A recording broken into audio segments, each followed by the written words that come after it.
What's up, family? Curtis Russell here, and you're about to watch a live podcast here on the Seoul Dojo Gaming channel. But first, E3 is finally upon us, and the best place to get all your E3 content is right here, of course, on the Seoul Dojo Gaming channel. We're doing pre-shows, live watch-alongs, and live post-shows of every conference that's happening from June 9th all the way to June 12th. And the best way to get all that content is to make sure you subscribe to the Seoul Dojo E3 show. Good opinion, great content.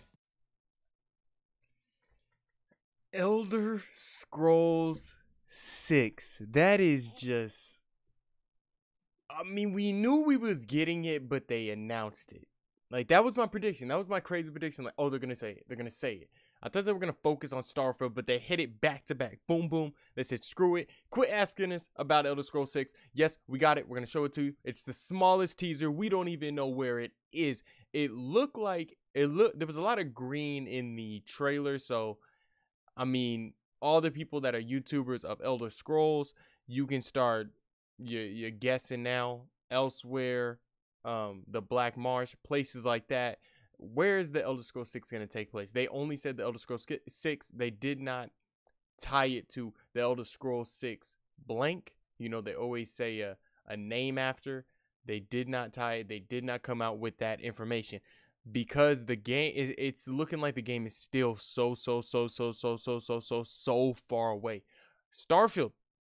We also got Starfield. That game is looking like it's a long ways away too, because they literally only teased it. Like, it is just super far away. Their biggest game that we can play soon was Fallout 76. So hopefully next E3 we see a lot more of Starfield, and I'm hyped for Starfield also. But let's keep talking about these two titles real quick, because I mean, we could talk about them. We could talk about it all night, but I just want to say Elder Scrolls 6, it's about time, because everybody kept asking Todd Howard and the Bethesda squad about him. Project Starfield, we were supposed to hear about it sooner or later. I'm surprised it's as far out as it is, I guess. But he said new generation. I'm hoping that doesn't mean that it's the next console. That's when we'll get Starfield. I think that the PlayStation 4, Xbox One, they still have a lot of living to do. PC doesn't have to necessarily worry about that, I guess. So hopefully we see Starfield this console generation. It was weird when he said a new generation. I hope he kind of just meant for a new title, a new series that Bethesda is starting. So Project Starfield now. We know it's called Starfield now. Super hyped for that. Elder Scrolls 6, so far out, but oh my goodness, it's great to have it. All right, so let's start with this Rage 2 band that came out. That was weird. But Rage 2 itself, the trailer was, it wasn't underwhelming, because I feel like they talked about a lot of stuff that we're going to see in the game. But he wanted to joke around and say, I'm going to show you all the powers and stuff. And it's like, dude, you really did show us the powers. Like, you showed us the powers, showed us a lot of the craziness. You showed us that we can drive any kind of car.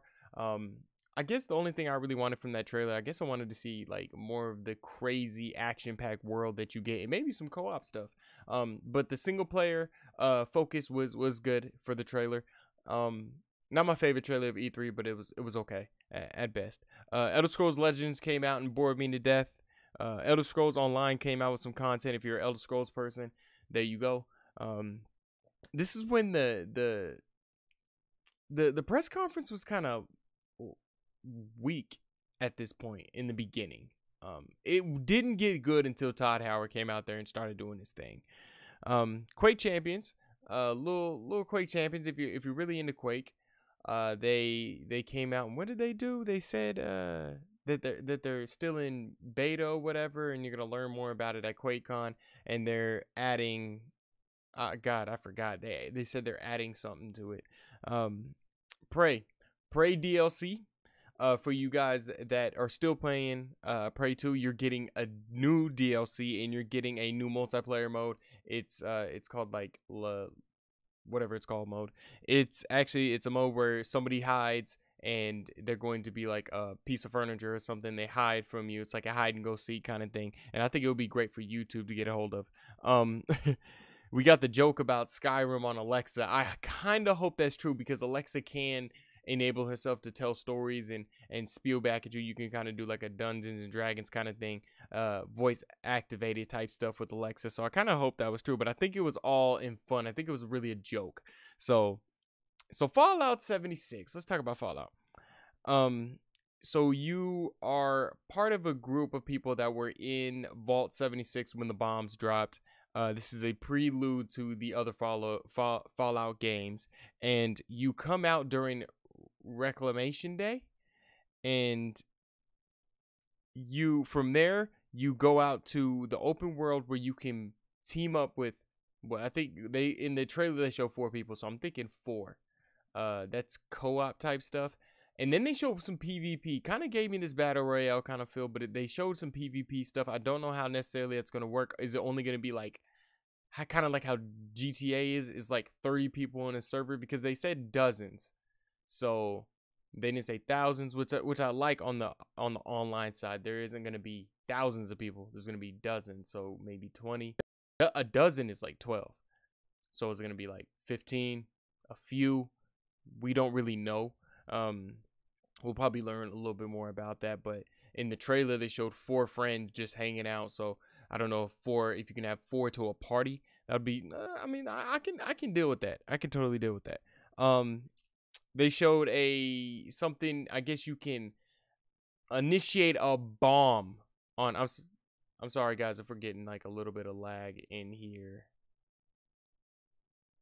Updating. Okay, yeah. If we're getting a little bit of lag, my bad.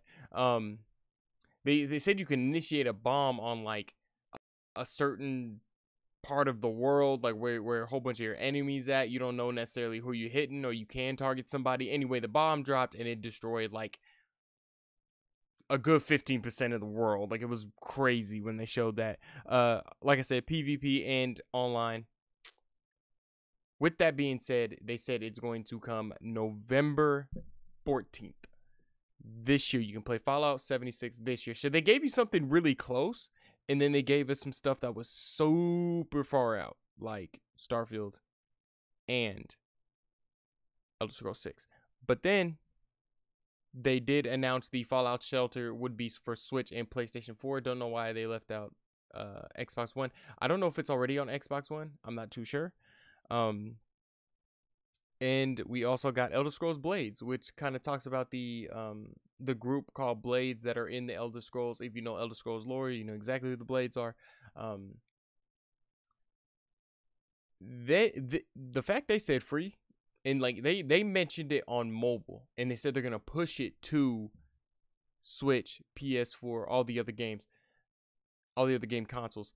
I would play it on Switch, but I guess I'm gonna have to try it on mobile because it is for free. And when I heard Elder Scrolls mobile game, I was like, but then it was like, well, it's free and you can, create your own village and, all this Elder Scrolls, blah, blah, blah. I was like, okay, maybe I can give it a good little try. I could probably try it out and see how it goes. We're having a little bit of technical issues. It's probably because I've been going live and going off like back and forth, but it should be looking good. So yeah, that as the press conference was just, in the beginning it was slow. It got way better.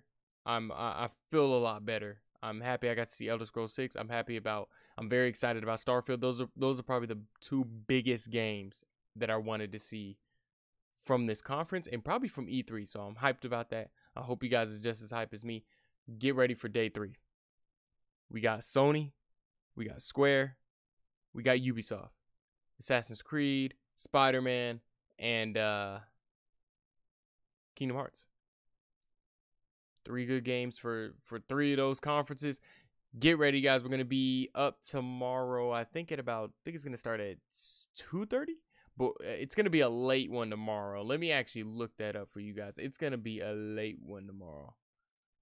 We're going to be here for a while. I mean, it's pretty late now. We're going on 10:30, but it's going to be a late one tomorrow. Let me find my good old trusty schedule.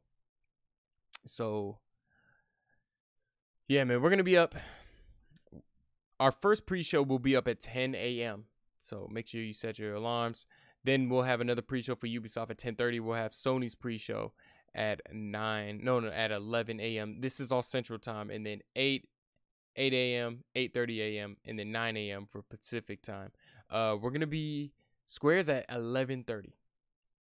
Yeah, Square Enix watch along is at 11:30. So make sure you guys hear. That means the press conference is probably gonna start at 12 Central Time, 10